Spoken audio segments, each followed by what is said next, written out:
Hello students, now we shall discuss chapter number 2 of ninth class history. The name of the chapter is Socialism in Russia and the Russian Revolution. Russia में समाजवाद और साथ के साथ Russian revolution, जिसका कि हमने पहले फर्स्ट पार्ट डिस्कस कर लिया है. Now today we shall discuss the second part of the Russian Revolution, and the name of that part, the name of the topic is the Russian Revolution. In one of the least industrialized of European states, this situation was reversed.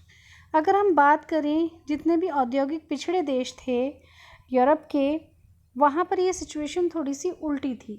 Socialist took over the government in Russia. Socialist ने Russia में सरकार को अपने control में ले लिया through the October revolution के माध्यम से of 1917. The fall of monarchy in February 1917. Monarchy का जाना फरवरी 1917 में, and the events of October, और अक्टूबर की जो घटनाएं थी, are normally called the Russian revolution. This thing you have to remember कि रशियन रिवॉल्यूशन क्या था, ये आपको पता होना चाहिए. कि मोनार्की का फरवरी 1917 में मोनार्की का फॉल होना, मोनार्की का चले जाना यानी मोनार्की का पतन होना, and the events of October और अक्टूबर की घटनाएं, ये दोनों ही मिलकर क्या कहलाती हैं? Russian revolution. How did this come about? ये कैसे घटित हुआ?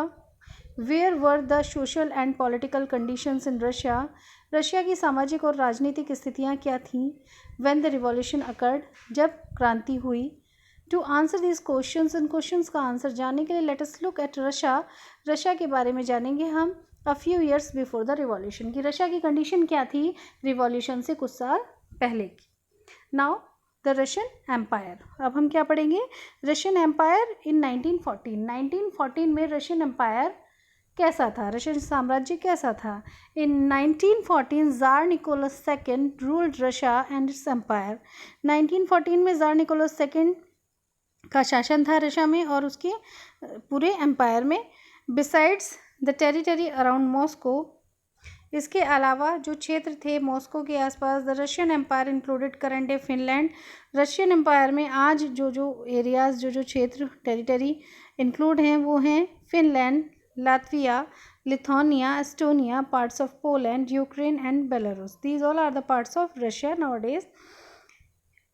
It stretched to the Pacific and comprised today Central Asian states as well as Georgia, Armenia and Azerbaijan. और ये कहाँ तक फैला हुआ था? पैसिफिक ओशन तक. एंड कंप्राइज टुडे, और आज central Asian states, Georgia, Armenia, Azerbaijan, ये सारे एरियाज़ अब इसी का पार्ट हैं. The majority religion was Russian Orthodox Christianity. और मेजॉरिटी में यहाँ पर जो धर्म अपनाया जाता था वो रशियन ऑर्थोडॉक्स क्रिश्चियनिटी था. कट्टर Christianity which had grown out of the Greek Orthodox Church, जो कि कहाँ से आई थी? ग्रीक ऑर्थोडॉक्स चर्च से इंस्पायर्ड थी. But the empire also included Catholics, Protestants, Muslims and Buddhist. Russian Orthodox Christianity तो यहाँ पर पॉपुलर थी, मेजॉरिटी में थी, लेकिन इसके अलावा पूरे साम्राज्य में कैथोलिक्स भी थे, प्रोटेस्टेंट्स भी थे, मुस्लिम्स भी थे, एज वेल एज बुद्धिस्ट भी थे. तो सभी तरह के लोग यहाँ पर रहते थे. Now economy and society. At the beginning of the 20th century, the vast majority of Russia's people were agriculturists. शुरुआत में 20th सेंचुरी के रशिया की एक बहुत बड़ी मेजॉरिटी, बड़ा हिस्सा रशियन जो पर्सन्स थे, रशियन पीपल वर एग्रीकल्चरिस्ट. वो लोग किस चीज़ में इन्वॉल्व थे? एग्रीकल्चर में. About 85% of the Russian empire population earned their living from agriculture. अब आप ये थोड़ा सा ध्यान देंगे कि परसेंटेज कितना था? 85% जो रशियन एम्पायर पॉपुलेशन थी वो किस चीज़ में इन्वॉल्व थी?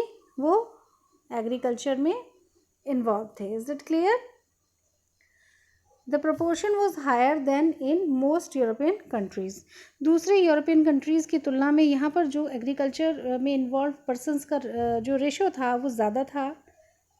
For instance in France and Germany, अगर हम एक पल के लिए देखें फ्रांस और जर्मनी में the proportion was between 40% and 50%। Russia की तुलना में अगर हम फ्रांस और जर्मनी की जो रेशो के बारे में बात करें तो वहाँ पर जो अनुपात था वो 40% to 50% था, लेकिन रशिया में 85% पूरे रशियन एम्पायर की जो पॉपुलेशन थी वो अपनी जीविका को चलाने के लिए किस चीज़ पर डिपेंड करती थी? एग्रीकल्चर पर डिपेंड करती थी। इन द एम्पायर, साम्राज्य में cultivators produced for the market as well as for their own needs. इस साम्राज्य में कल्टिवेटर्स मार्केट के लिए तो उत्पादन करते ही थे, साथ के साथ उनमें अपनी ज़रूरतों को भी पूरा करते थे। And Russia was a major exporter of grain, and at that time उस समय अनाज का सबसे बड़ा एक्सपोर्टर कौन था? रशिया था, क्योंकि वहाँ पर 85% पॉपुलेशन एग्रीकल्चर पर डिपेंड थी। While in France and Germany जो रेशो था वो कितना कितना था? 40% और 50%। Is it clear students? Now industry was found in pockets. Industrialisation कम था। Prominent industrial areas were Saint Petersburg and Moscow. जो मेन अगर वहाँ पर औद्योगिक क्षेत्र थे भी तो वो सेंट पीटर्सबर्ग और मॉस्को थे। Craftsmen undertook much of the production. कारीगर भी काफ़ी उत्पादन में अपना हिस्सा लेते थे। But large factories existed along side craft workshops. लेकिन बड़े बड़े जो फैक्ट्रीज थी उनका भी अस्तित्व था, साथ के साथ क्राफ्ट वर्कशॉप्स के साथ साथ, कारखानों के साथ साथ। Many factories were set up in the 1890s। बहुत सारी फैक्ट्रीज 1890s में सेटअप की गई। When Russia railway network was extended, जब रशिया रेलवे नेटवर्क बढ़ाया गया। And foreign investment in industry increase, साथ के साथ इंडस्ट्रीज में फॉरेन इन्वेस्टमेंट भी बढ़ा।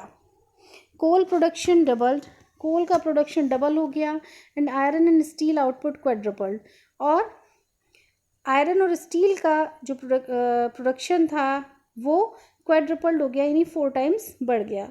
Bye the 1900s in some areas factory workers and craftmans were almost equal in number. और 1900 तक आते आते कुछ एरियाज में फैक्ट्री वर्कर्स क्राफ्ट्समैन्स लगभग बराबर हो गए संख्या में। Is that clear students? Now most industry was the private property of industrialist. ज़्यादातर जो इंडस्ट्री थी वो इंडस्ट्रियलिस्ट की अपनी खुद की प्रॉपर्टी थी। Government supervise large factories to ensure minimum wages. Government इतना तो करती थी कि गवर्नमेंट कभी कभी निरीक्षण करती थी बड़ी बड़ी फैक्ट्रीज़ का, जहाँ पर कि वो ये देखती थी कि कम से कम वेतन लोगों को दिया जा रहा है, जितना मिनिमम मिलना चाहिए क्या उनको मिल रहा है। अनलिमिटेड आवर्स ऑफ वर्क, साथ के साथ ये इस चीज़ का भी इंस्पेक्शन करती थी, सुपरविज़न करती थी कि जो सीमित घंटे हैं कार्य करने के, क्या उतना ही समय वर्कर्स से काम कराया जा रहा है या फिर उससे ज़्यादा। But factory inspectors could not prevent rules being broken.